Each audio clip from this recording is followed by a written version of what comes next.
Está conosco aqui o padre Sérgio Luiz Pedrotti, que é pároco da comunidade São Judas Tadeu em Águas Claras. O assunto com o padre, e também nós vamos abordar evidentemente, é o costelaço que vai ter no dia 1º de maio agora, em prol aí da reforma da Igreja São Judas Tadeu. Mas, inevitavelmente, e por uma situação lamentável, tivemos aí o falecimento do Papa Francisco, né, nessas últimas horas.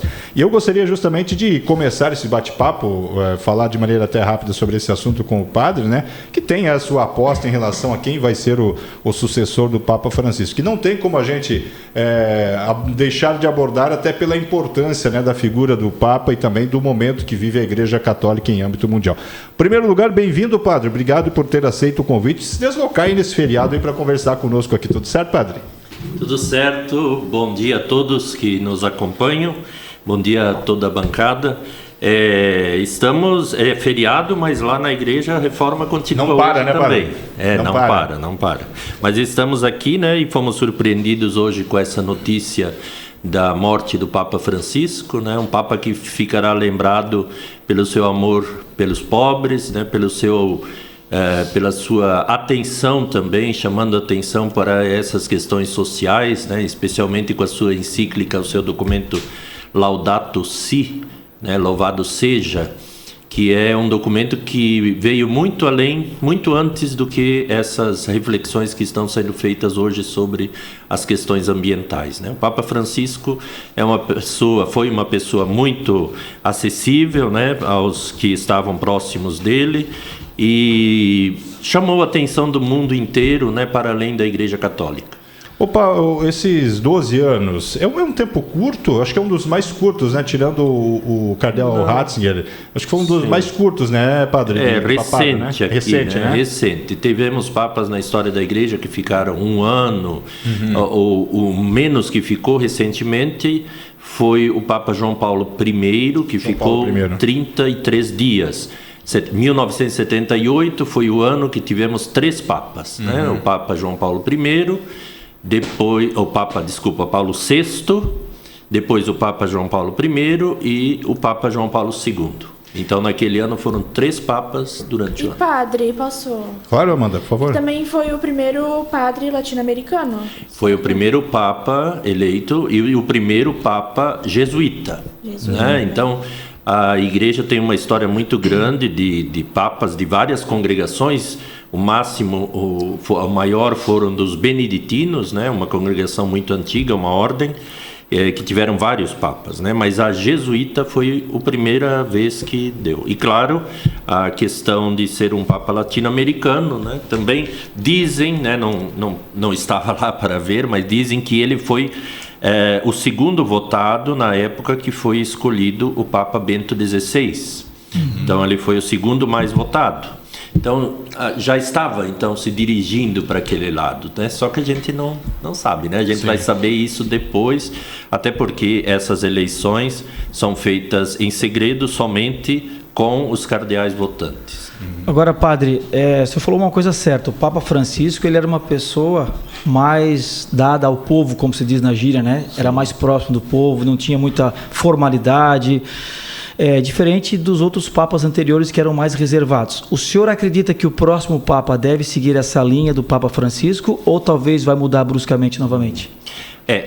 Essa proximidade, claro, tem muito a ver também com a própria vida da pessoa, né? O Papa Francisco não começou essa proximidade agora, quando ficou Papa, em 2013, né? Sim. Ele já era muito próximo às pessoas, ele já fazia refeição na casa das pessoas, ele andava de trem, de metrô, de ônibus, ele sempre era visto no meio da cidade, andando a pé, em Buenos Aires. Então, claro, isso já era algo que ele somente continuou aquilo que ele já vinha vivendo.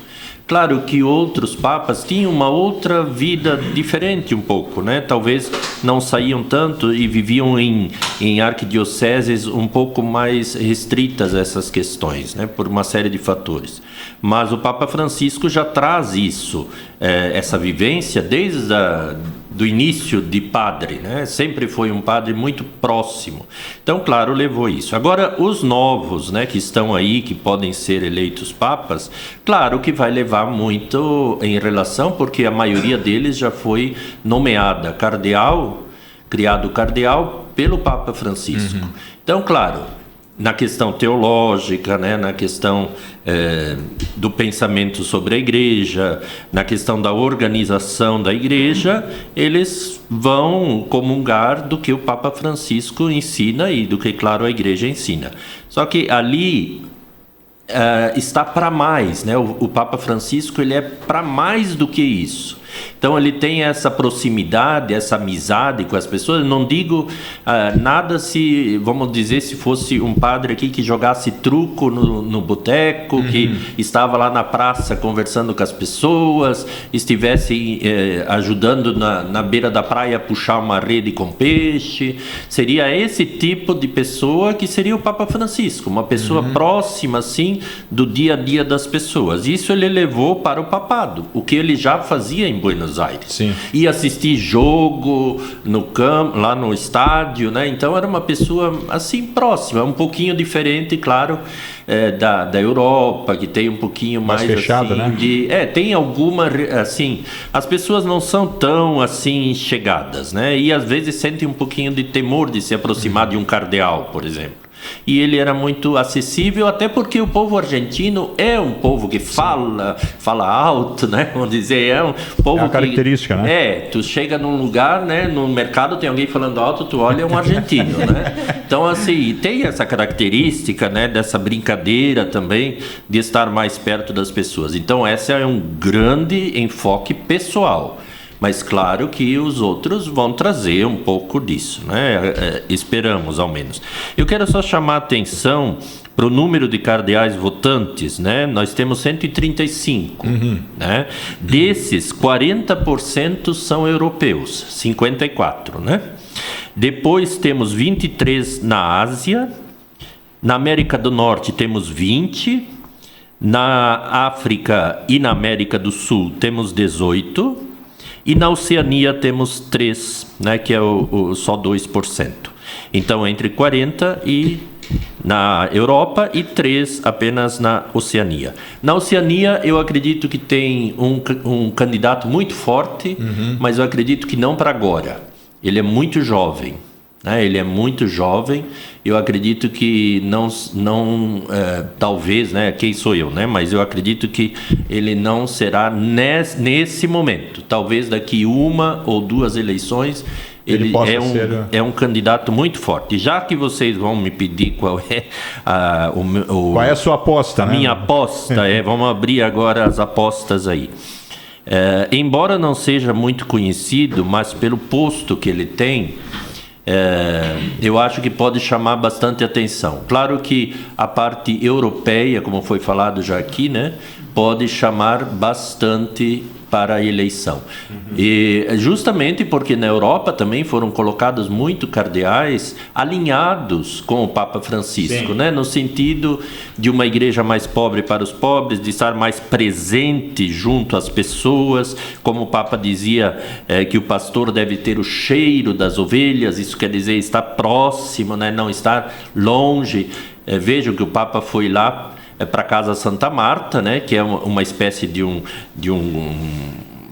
uma pensão, vamos dizer assim, né, onde ficam as pessoas que trabalham no Vaticano e também onde se hospedam alguns bispos em visita ao Vaticano. Então é uma espécie, né, muito simples, com um refeitório comum para todos, né. Ele não quis ficar lá onde ele podia ficar, mas foi lá para comer com todo mundo, né, para pegar o bandejão, como qualquer um, né. Então, esse que eu aposto, o que é apenas um modo de pensar, seria o patriarca latino de Jerusalém, chamado cardeal Pier Battista Pizzaballa, né? Ele é muito acessível e muito querido pelos cardeais e está num posto muito importante também na parte oriental da igreja. Hoje a igreja está falando bastante com as igrejas orientais, também as ortodoxas, mas a igreja, os ritos orientais latinos, né, e orientais também estão sendo muito assim vistos pelo papado.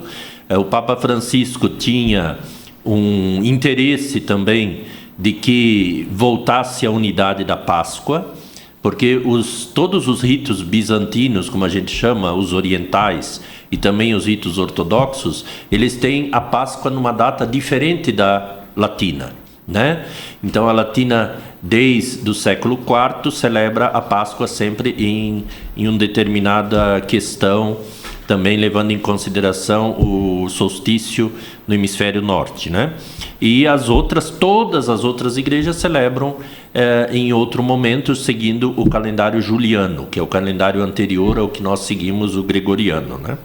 E esse ano também, né, por uma questão, as duas fontes, né, dessa mesma fonte da igreja, mas os dois celebraram a Páscoa ao mesmo tempo. Então, se vocês viram na TV, tanto os ortodoxos como os latinos, os católicos, todos os cristãos celebraram na mesma época. Era uma ideia que o Papa Francisco, eu acredito que até a Páscoa do ano que vem, ele iria propor essa unidade, essa unificação de datas, né? Claro que isso precisa uma consulta para toda a igreja.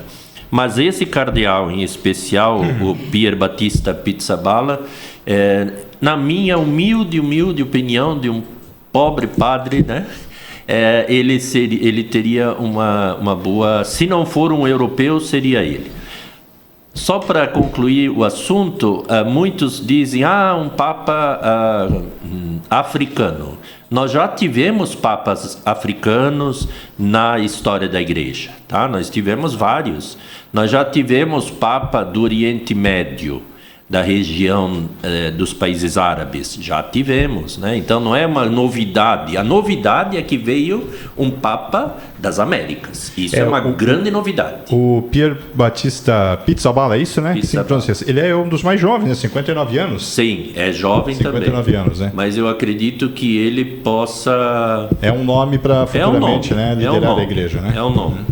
Pode ser que eles vão colocar, como toda a história da igreja, sempre há esse pêndulo, às vezes um mais jovem, um mais velho, um mais jovem, um mais velho, né? Então o Papa Francisco pertence àquele dos mais idosos, né? Que foi eleito mais idoso em comparação com o Papa João Paulo II, que era bem mais novo, né?